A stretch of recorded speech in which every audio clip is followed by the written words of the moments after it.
Right. So here it is.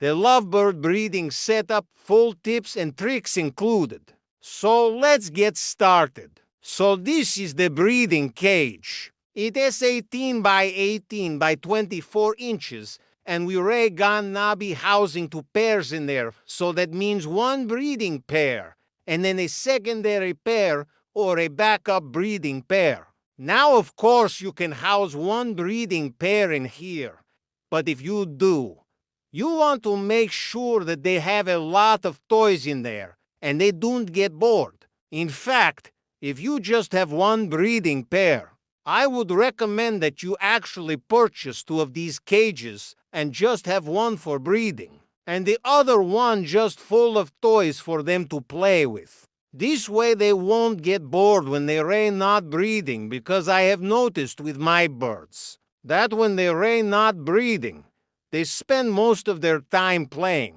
So the cage itself, it's made from powder-coated steel. It's very strong, very durable. You can buy similar ones like this off of Amazon, and you will notice that it comes with a little handle at the top. Well, what you need to do is actually remove that handle, because that handle, although it's convenient to carry the cage, it will actually hinder your access to the nest box. So make sure that you remove that. Now we're gonna go over all the components of the breeding cage. But first let me show you the inside of the cage, so you'll see that we have for purchase in there. We have some toys, of course. We have one nest box at the bottom, one food and water cup. The water cup has a little platform underneath it just to make sure that the water doesn't spill everywhere.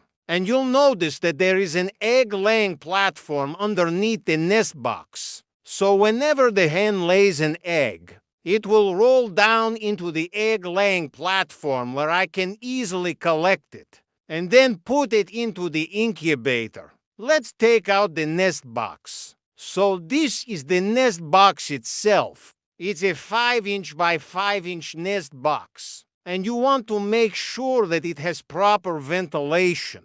There are holes on the sides, and there is also a hole on the top just to make sure that there is enough oxygen for the chicks and also for the parents. If you want to use the cage without the nest box, so if you don't have any birds in there, you can actually just leave the doors open and you can use it as a regular cage. So the doors open like this and like this. The next thing we have is the egg-laying platform. As you can see, the egg will roll down right onto the egg-laying platform, and I can easily slide it out and replace it. Right.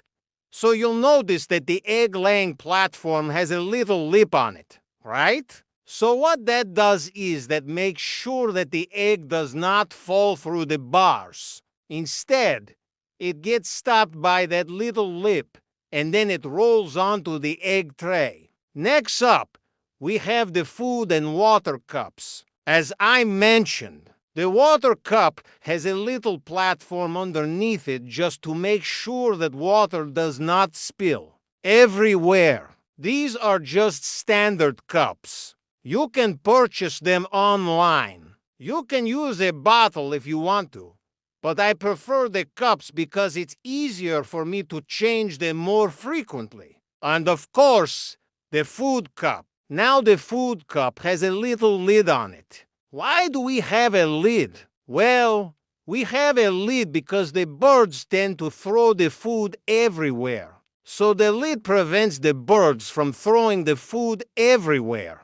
But the advantage of having this lid is that it also doubles as a perch. So as you can see, they can climb onto the lid and then onto the food cup, and then they can actually feed from it from above. So that is another advantage of this particular type of food cup. Also, it is easy to clean because you can take the lid off and you can wash it, and you can take the food cup itself off and wash it. And finally, the perches. So you'll notice that we have 4 perches in there. 3 horizontal perches and 1 vertical perch. Of course, you can adjust the perches. You can add more or remove some perches. It depends on the size of your cage and how many birds you have. As I mentioned earlier, if you have 2 breeding pairs, you want to make sure that you have enough perches for all the birds. The reason why I have 3 horizontal perches is because the birds like to be away from each other. So when they're not breeding, they tend to be okay being close to each other. But when they are breeding, they like to be away from each other. So that's why I have 3 horizontal perches, so that they can be away from each other. One of the things that you want to make sure of is that you have 1 large diameter perch. That large diameter perch is going to be this one right here. Why is that important? Well, that is important because it allows the birds to move their feet freely. And that is necessary for good blood circulation. So that large diameter perch is essential. Then you can have multiple smaller diameter perches. The smaller diameter perches will help the birds grip their claws and their feet, and it helps them exercise their feet. So you can have multiple small diameter perches, but you want to make sure that you have at least 1 big diameter perch. Okay, now we're gonna talk about the outside of the cage. On the outside of the cage, you want to have a landing perch. The landing perch is gonna be where the birds are gonna step on when they're getting in and out of the cage. So you always want to have a landing perch. It doesn't necessarily have to be attached to the cage. You can have it separate. I personally like to have it attached to the cage so that it is always there and the birds know where it is. You'll notice that we have 1 door on the side of the cage.